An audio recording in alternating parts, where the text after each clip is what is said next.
Iran में चल रहा गृह युद्ध अब एक नए दौर में पहुंचने की खबर है। प्रदर्शनों को काबू करने का काम पूरी तरह वहां की सेना को दिया गया है, लेकिन हिजाब की लड़ाई में वहां की जनता के दिल में फौज का भी डर नहीं दिख रहा।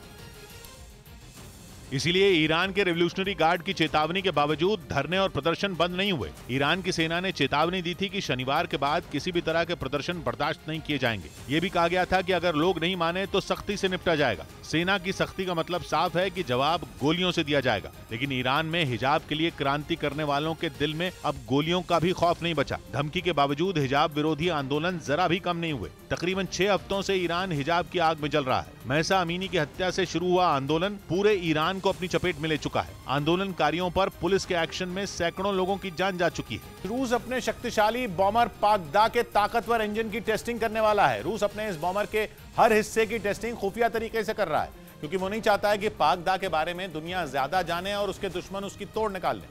लेकिन पाकदा के बारे में खबरें बाहर आ ही जाती हैं, और इस बार पता चला है रूस के शक्तिशाली बॉमर पाकदा के इंजन के बारे में। खबर है कि रूस इस साल के अंत तक पाकदा के इंजन की टेस्टिंग शुरू कर देगा। रूस में बना यह इंजन 5वीं पीढ़ी के लड़ाकू विमानों में लगने वाला इंजन है, जिसे इस तरह से डिजाइन किया गया कि बहुत कम आवाज आए।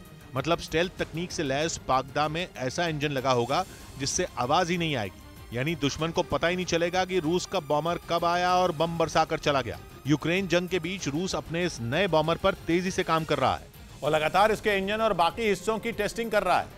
दावा किया गया कि यह रूस का पहला प्योर स्टेल्थ एयरक्राफ्ट होगा, जो इतना खतरनाक होगा कि अमेरिका का कोई भी मिसाइल डिफेंस सिस्टम इसे पकड़ नहीं पाएगा। इस बॉमर से परमाणु हथियारों सहित कई तरह के ड्रोन भी दागे जा सकते हैं। रूस को उम्मीद है कि 2023 तक इसके सभी कल पुर्जों की टेस्टिंग पूरी हो जाएगी, जिसके बाद इसका प्रोडक्शन शुरू हो जाएगा। यानी इंजन टेस्ट होते ही समझो पाकदा से जुड़ा आधा काम पूरा।